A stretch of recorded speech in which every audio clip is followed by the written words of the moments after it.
Welcome back to the channel. So, the OBR forecast has been leaked. So, let's have a look at the state of it. Thank you, Madam Deputy Speaker. And may I congratulate the Right Honourable Lady on delivering her second budget. I hope she enjoyed it, because it really should be her last. Yes. What a total humiliation. A total humiliation. Last... Can colleagues who are exiting the chamber do so swiftly, so we can focus on the Leader of the Opposition? Swiftly, exit, quietly. Right. Leader of the Opposition. It's a total humiliation, Madam Deputy Speaker. Last year, she put up taxes by £40 billion, the biggest tax rate in British history. Goddamn joke. She promised that she wouldn't be back for more. She swore it was a one-off. She told everyone that from now on, it would be stability and she would pay for everything with growth. Today, you're lawyers. You're all lawyers. She has broken every... Look at the state of them. Look at that picture. Bah. Hello. Hello. Where am I? Single one of those promises. If she had any decency, she would resign. Yes. At the last budget, she said she was proud to be the country's first ever female chancellor. After this budget, she will go down as the country's worst ever chancellor. Yep, here they are.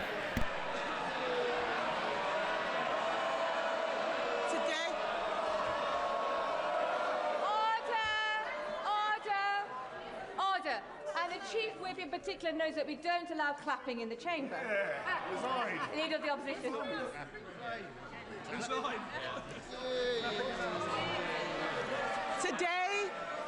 Today she has announced a new tax rate of £26 billion. They're all cheering. Jesus Christ. 26 billion. That's what? 66 billion altogether. Spending policies in this budget increase borrowing in every year. That smorgasbord of misery we just heard from her can be summed up in one sentence. Labour are hiking taxes to pay for welfare. This is a budget for benefit street, Madam Deputy Speaker. It's all to pay for the illegals that they're fucking giving everything to. They want to remove the two-child payment, tax limit, whatever it is, child benefit limit.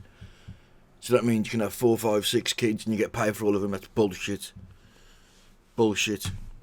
That's gonna convince some people to have kids specifically for more money. And don't say it don't happen, because it does. Paid for by working people. This budget increases benefits for 560,000 families by an average of £5,000. They are hiking taxes on workers, pensioners and savers to pay for handouts to keep their backbenchers quiet.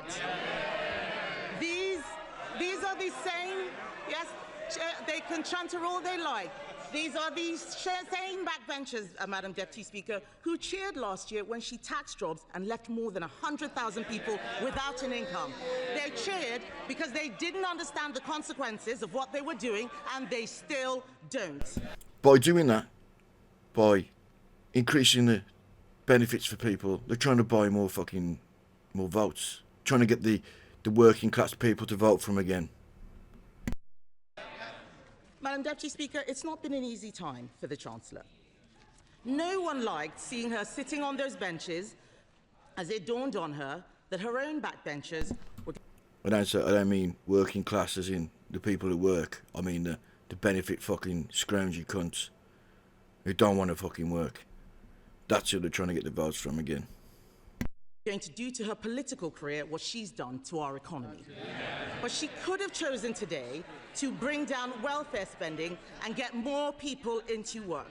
Instead, she has chosen to put up tax after tax after tax, taxes on workers, taxes on savers, taxes on pensioners, taxes on investors, taxes on homes, holidays, cars, I think even milkshakes, taxes on anyone doing the right thing. She and this government have lost what little credibility credibility they had left, and no one will ever trust her again. What's amazing, Madam Deputy Speaker, is that she has the nerve to come to this House and claim this is all someone else's fault. A laundry list of excuses. Yeah. Yes. Madam Deputy Speaker, they blame the Conservatives as if we've been sneaking into the Treasury under the cover of darkness to give pay rises to the unions. She inherited an economy with inflation at 2% and record high employment. She has tanked it in just over a year. Endless excuses. She blames... It don't matter what happens, they'll always blame the Conservatives. In 3 or 4 years, when they're still doing the same bullshit stuff they're doing now, it will be the Conservatives' fault for 4 years earlier. Brexit, she blames Donald Trump. She needs to blame herself. And I've got some news for her. The Chancellor didn't seem to understand what the OBR was saying. Inflation is up, not down, and that inflation was stoked by her tax and spend decisions. The economic fiscal outlook says that they expect inflation to stay higher for longer. Everybody else has read it. She still hasn't read the OBR analysis. She blames higher than expected borrowing costs. Where does she think they came from? Those borrowing costs are driven by her lack of grip.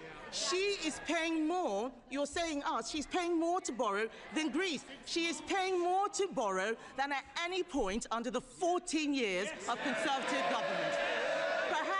Perhaps if Labour MPs read a book sometimes, they would know something. That includes an energy crisis. Madam Deputy Speaker, under us we had an energy crisis sparked by a war in Ukraine and a global pandemic. What is her excuse? What is her excuse? She is taking the public for fools, but they are under no illusions whose fault this is.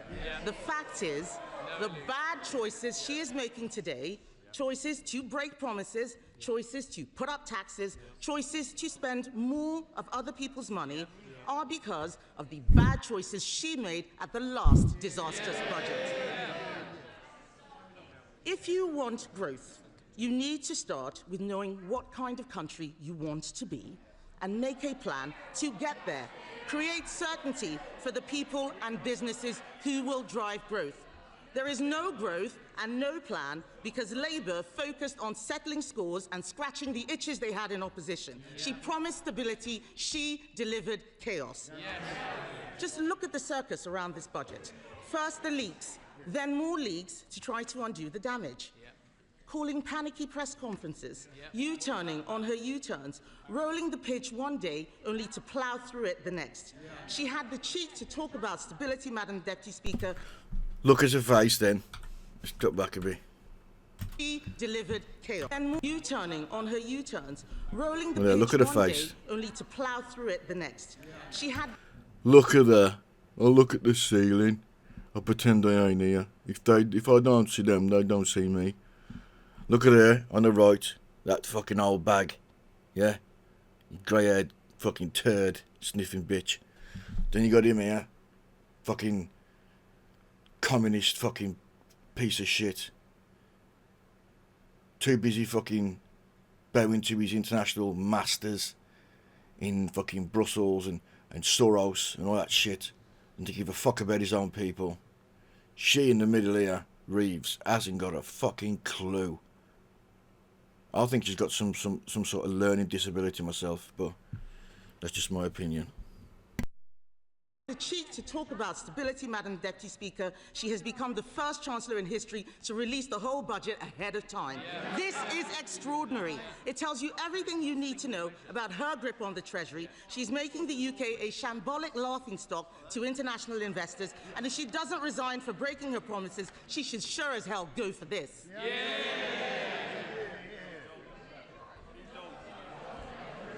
But, Madam Deputy Speaker, what have we got for all this chaos and disorder? There are 1 million more people claiming universal credit than there were at the time of the last budget. Government spending, up. Welfare spending, up. Universal credit claimants, up. Unemployment, up. Debt interest, up. Inflation, up. And what about the things that you want to go up? What about the things you want to go up? Growth, down. Investment, down. Business confidence, down. The credibility of the Chancellor And not just down, through the floor. These figures are shocking. Does she really think that anyone will be confused by the sleight of hand that she had in her speech? Her speech today was an exercise in self-delusion.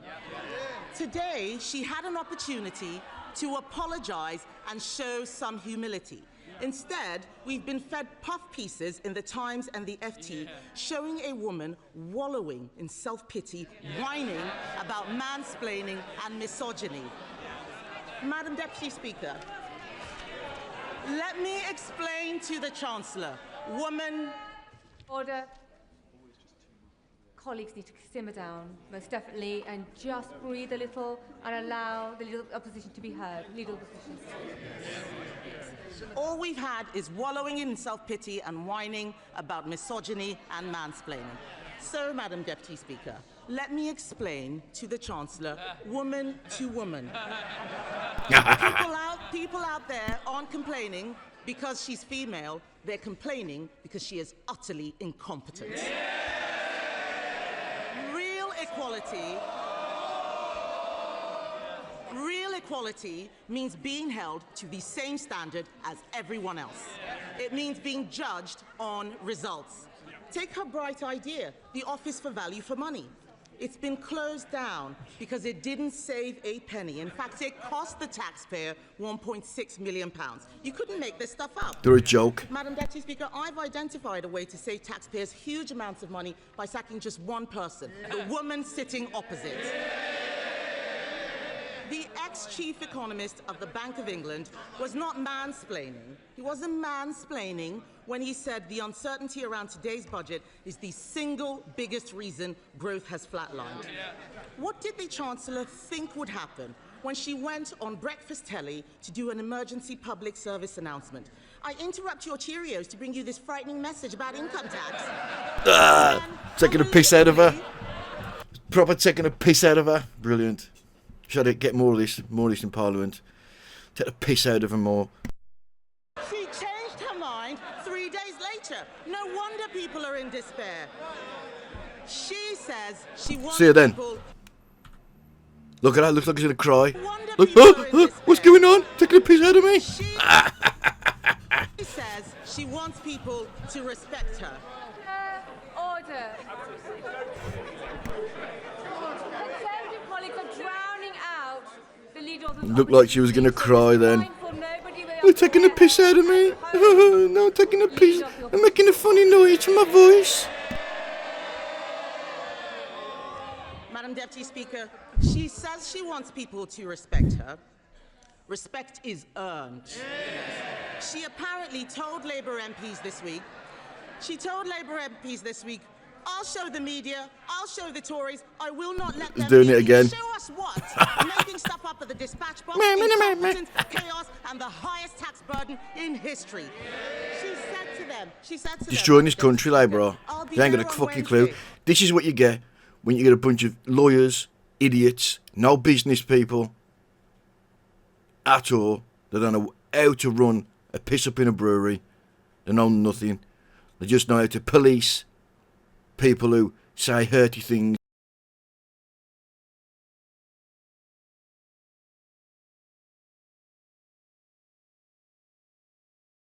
I'll be there next year, and I'll be back the year after that. God help us. She is spineless, shameless, and completely aimless. God don't want her. Talk to any business. Talk to some... This is what happens when there's no business people in the government who run a business. They're just lawyers and liars. That's all we've got. We need business people to run the country as a business to make a profit. But no, they ain't got a fucking clue. Someone looking for a job. Unemployment is up every single month since Labour have been in office. They don't want to hear it, but it's true. They're shouting and complaining they cannot create jobs. It is the worst year for graduate recruitment on record. Are they proud of this? Companies like Merck and Ineos slashing investment plan. Order. if you're on the front bench, I can obviously see you, Mr. Kyle. And there's no need for you to be chuntering this loud. They can see and hear you as well. Leader of the Opposition. Thank you, Madam Deputy Speaker. They don't want to hear the truth, but I'm speaking for all of those people out there who are sick of this government.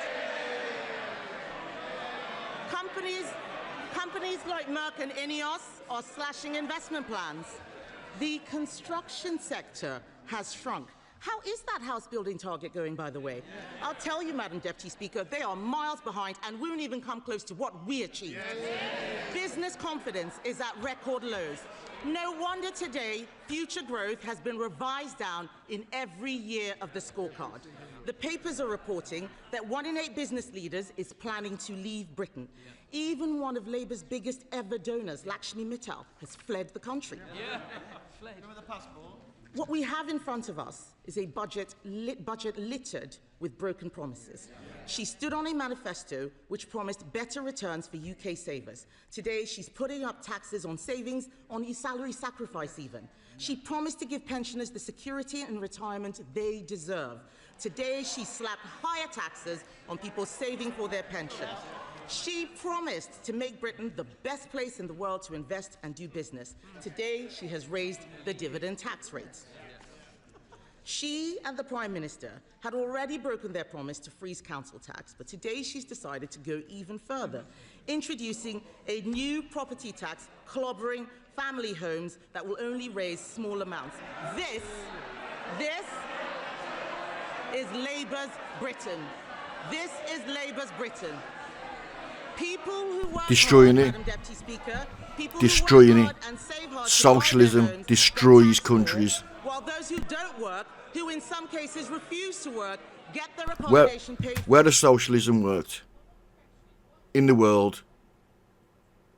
Nowhere. There we go. Thank you very much. By taxpayers.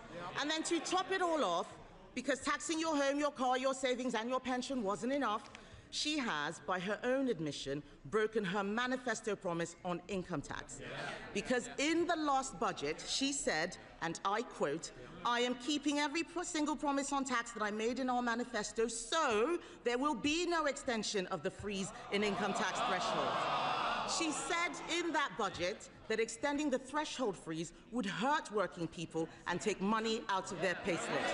But today, she has done exactly that. Why should anyone believe anything she's promised in this budget? And so where is the money going? Small changes to rail fares and prescriptions, these are distractions while she steals your wallet. The real story here, Madam Deputy Speaker, the real story is that Labour have lost control of welfare spending. Not only will working people have their tax thresholds frozen while benefits go up in line with inflation, not only have Labour abandoned reforms that would have saved the taxpayer £5 billion after pressure from these backbenchers, today they have added another £3 billion to the bill by scrapping the two-child benefit cap. We introduced that cap, Madam Deputy Speaker, because it means people on benefits have to make the same decisions about having children as everyone else. Yep, can't just bang them out and get paid for it. That it strikes the right balance between supporting people who are struggling and protecting taxpayers who are struggling themselves. Just this summer, the Chancellor admitted that lifting the two-child benefit cap was not affordable. But that was before the Prime Minister accidentally fired the starting gun on the race to replace him. So now he and the Chancellor are buying the votes of their own MPs with taxpayers' money. If she wants to reduce child poverty, she should stop taxing their parents and stop destroying their jobs. She congratulated herself on a new tax on landlords. Let me tell her this. Hiking tax on landlords will only push up rents. It will push landlords out of the market. The people who will suffer are the tenants. And then she talks about taxes on electric vehicles. These changes will hit rural drivers the hardest, but we know that Labour don't care about rural people. All this budget delivers is higher taxes and out-of-control spending. Nobody voted for this. The Chancellor must take responsibility. She chose to impose the jobs tax, driving unemployment higher month after month. She chose to abandon welfare reform, meaning the benefits bill is spiralling. She chose to spend more and more money she didn't have, leaving taxpayers to foot the bill. She is out of money, out of ideas, out of her depth, and she has run out of road. The country simply cannot afford a Chancellor who can't keep her own promises. Her position is untenable, and she knows it. She's talking to the Chancellor. Is he mansplaining to you, by the way? Is he mansplaining? Do you want some help? Would you like some help? Fucking destroying her. What the Prime Minister should do is grow a backbone and sack her. But he won't, because he knows if she goes down, he goes down with her. So we're stuck with them both, Laurel and Foolhardy. Does she have any sympathy for the people facing Christmas without a salary because of her jobs tax? For the retailers who are suffering sleepless nights because of their plummeting Christmas sales? People out there are crying. Last year, we had the horrors of the Halloween budget. This year, it's the nightmare before Christmas. And as for her, she's the unwelcome Christmas guest, 10 minutes through the door, and she's eaten all the Quality Street, Madam Deputy Speaker.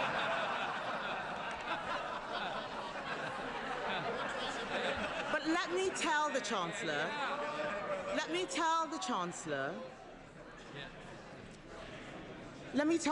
something she has forgotten.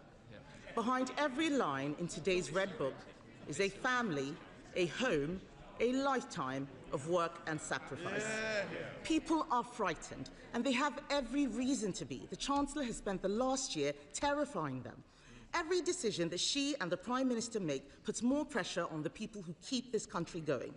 If Labour are the party of working people, why is it that every day under them, thousands more people are signing off work and onto benefits? It's Conservatives who are the party of work. The Labour Party should be renamed the Welfare Party. And they are making a mistake. The British public don't want higher welfare spending. They want people in work providing for themselves. They want to live in a country where hard work pays, where what you put in reflects what you get out. And we agree with them. There is an alternative. We Conservatives have set it out. This budget could have saved £47 billion, including £23 billion from welfare. She could have applied our golden economic rule, allocating half of those savings to cutting the deficit and using the rest to cut taxes. Oh, they're all pretending they're not listening. It's the shame of the mess they've made. It's the shame of the mess they've made. Order. Mr. Vince. Mr. Thompson, you're so enthusiastic. I was worried you were going to knock Mr. War off his chair a moment ago, so we need to calm down and breathe, and we need to ensure that we can hear the Leader of the Opposition. Kemi Badenoch. Even the dog is laughing at the Chancellor, Madam Deputy Speaker. She could have applied our golden economic rule, allocating half of those savings to cutting the deficit, using the rest to cut taxes. She could have abolished stamp duty on homes to get the housing market moving, abolished business rates on shops to breathe life into our high streets. She could have introduced our cheap power plan. It saves a lot more money than what she announced would bring down energy costs for homes and businesses. That's what she should have done. She should be on the side of people who get up and go to work, people who take a risk to start a company, people working all hours to keep their business afloat. She should be on the side of the farmer, trying to hand something over to the next generation. The investor, deciding whether to spend their money in the UK or elsewhere. She should be on the side of the young person, looking for their first job. The saver, doing the right thing and putting money away for a rainy day. The pensioner, trying to enjoy a decent retirement. This country works when you make the country work for them. Only the Conservatives are on their side, Madam Deputy Speaker, and our plan for them is simple. Bring down energy costs, cut spending, cut tax, back business, and get Britain working again. Yeah. That's it. Fucking walk off, the lot of you scumbags. Look at you. Shame on you. Shame. Shame. Before we come to our Yeah. So that's that. Are we surprised? No. Of course not. Just destroying the country. One fucking budget at a time. Thanks for watching. And I'll see you in the next one. In a bit.